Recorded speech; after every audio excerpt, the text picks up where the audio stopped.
السلام علیکم دوستو، امید کرتے ہیں آپ لوگ خیریت سے ہوں گے۔ تو آج ہم ایک بہت ہی مشہور و معروف قصہ لے کر حاضر ہوئے ہیں، جنگ بدر، جب 313 مسلمانوں نے 1000 کفاروں کو دی شکست۔ ایمان تازہ کرنے والا قصہ ایک بار ضرور سنیں۔ حضور پرنور نبی کریم صلی اللہ علیہ وسلم اپنے 313 صحابہ اکرام اجمعین کے ساتھ سن 2 ہجری میں مدینہ شریف سے بدر کے مقام تک پہنچے، جہاں کفار کے ساتھ جنگ بدر کا مشہور واقعہ رونما ہوا۔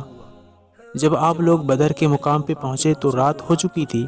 اس وقت عرب کے قائم کردہ عقائد کے تحت یہ طے پایا گیا کہ جنگ صبح کو ہوگی، لہٰذا رات بھر آرام کیا جائے۔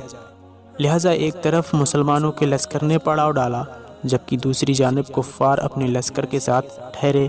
حالانکہ اگر پتہ ہو کہ صبح جنگ ہونے والی ہے تو مارے خوف کے کہاں نیند آنکھوں میں آئے گی۔ صحابہ اکرام رضی اللہ عنہ تو شہادت پانے کی خوشی میں اور جذبہ ایمانی سے سرسار ویسے بھی نہ سو سکے کہ صبح نہ جانے کس کی قسمت میں جام شہادت نوش کرنا لکھا ہو، مگر اللہ تعالیٰ کی قدرت کاملہ کے اس ذات پاک نے تمام اسلامی لشکر کو سکون کی نیند مہیا کی کہ اس سے پہلے صحابہ اکرام کبھی ایسی پرسکون نیند نہ سوئے تھے۔ ادھر کفار کو اللہ کریم کی قدرت کاملہ سے رات بھر ایک خوف طاری کر دیا گیا، جس سے ان کو ساری رات نیند نہ آئی۔ اور ایک چیز کہ اللہ نے مسلمانوں کے دلوں میں کفار کے لشکر کو انتہائی کم کر دیا، جبکہ کفار کے دلوں میں یہ خوف ڈال دیا جیسے وہ 313 نہ ہوں بلکہ 1000 ہوں۔ صبح ہوئی، حضور نبی کریم صلی اللہ علیہ وسلم کی ابتدا میں سب صحابہ اکرام اجمعین رضی اللہ عنہ نے نماز فجر ادا کی، اور نماز ادا کرتے ہی نبی کریم صلی اللہ علیہ وسلم نے سب سے کہا کہ اگر ایسا ہو جائے اللہ رب العزت کی جانب سے 1000 فرشتے تمہیں جنگ میں ساتھ دیں تو کیسا ہو؟ تو صحابہ اکرام اجمعین رضی اللہ عنہ مارے خوشی کے جھوم اٹھے۔ پھر فرمایا کہ 3000 آ جائیں تو پھر تمام صحابہ رضی اللہ عنہ اور خوشی سے جھوم گئے۔ پھر آخری میں فرمایا کہ اگر 5000 فرشتے آ جائیں تو کیسا ہو؟ تو تمام صحابہ اکرام رضی اللہ عنہ بہت خوش ہوئے اور کہنے لگے کہ اگر ایسا ہوا تو ہم کفار پر بڑی آسانی سے غلبہ پا جائیں گے۔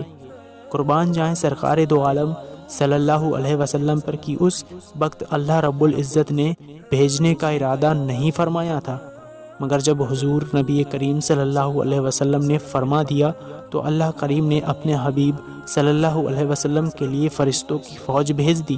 تو جب جنگ شروع ہوئی تو اللہ کریم نے فرشتوں کو حکم دیا کہ جاؤ اور اصحاب بدر کے ساتھ جنگ میں کفاروں سے لڑو، اور ایسے جانا کہ تمہارے ہاتھوں میں تیر اور تلوار ہو، جنگی لباس میں جانا۔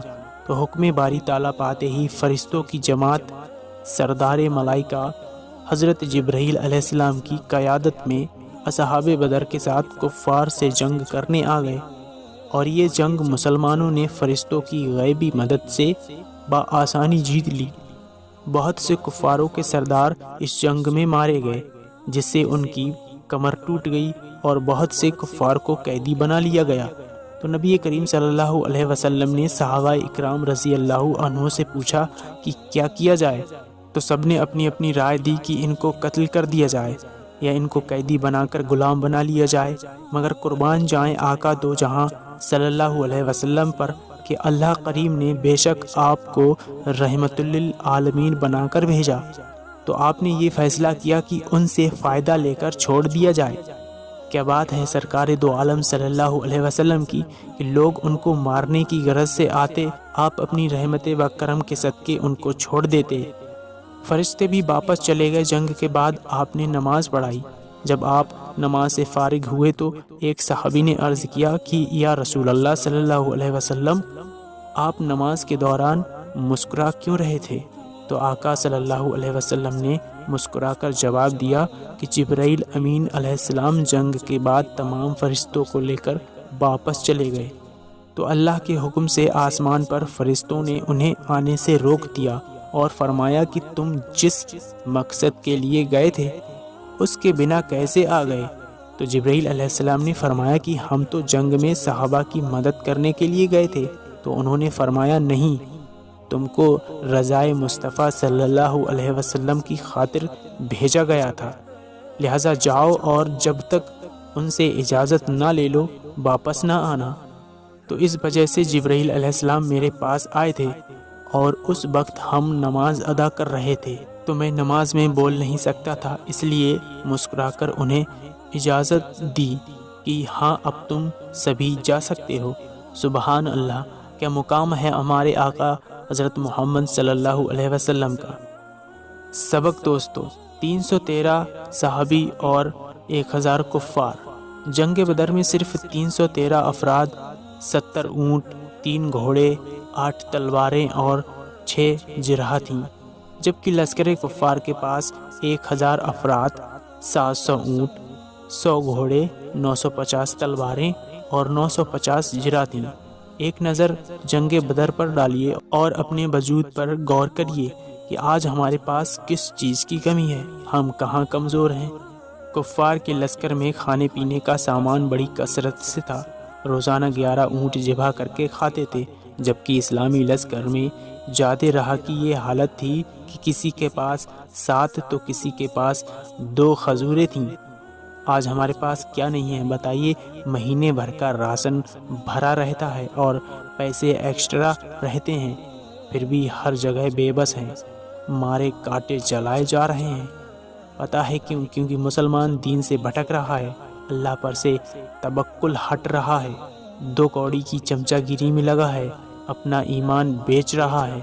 کفار کے لشکر میں عیش و عشرت کا سامان بھی کافی تعداد میں تھا، یہاں تک کہ کسی پانی کے کنارے پڑاؤ کرتے تو خیمے لگاتے اور ان کے ساتھ گانے والی طوائفیں بھی تھیں، جبکہ مسلمانوں کے پاس ایک خیمہ تک نہیں تھا۔ صحابہ اکرام نے کھجور کے پتوں اور ٹہنیوں سے ایک جھوپڑی تیار کر کے حضور اقدس نبی کریم صلی اللہ علیہ وسلم کو اس میں ٹھہرایا۔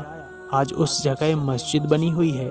نتیجہ، کفار کے لشکر سے 70 آدمی قتل ہوئے، جن میں ابو جہل بھی تھا، اور 70 آدمی قید ہوئے، اور اسلامی لشکر میں 14 شہید ہوئے اور فتح ملی۔ اے امت مسلمہ، اپنے اعمال درست کر اور آنے والے وقت کے لیے اپنی نسلوں کو تیار کر، کیونکہ اب شریعت پر حملہ ہو رہا ہے، آگے اور بھی بہت کچھ ہونے والا ہے۔ اس لیے اپنے گھر کی عورتوں کی حفاظت کرنے کی فکر کے بجائے گھر کی عورتوں کو دینی کتابیں پڑھنے کو کہیے، ٹی وی سیریل اور بالی ووڈ کی بےہودہ ہوس کی فلموں سے دور کریے، گھر سے کیبل کی لعنت سے اپنی اور اپنی نسل کی حفاظت کریے، تاکہ وہ اسلام کو سمجھیں اور اپنی اولاد کو فولادی بنائیے۔ لبیک یا رسول اللہ صلی اللہ علیہ وسلم۔ دوستو، امید کرتا ہوں واقعہ آپ کو اچھا لگا ہوگا۔ اچھا لگا ہے تو ہمیں کمنٹ میں ضرور بتائیں۔ جزاک اللہ خیر۔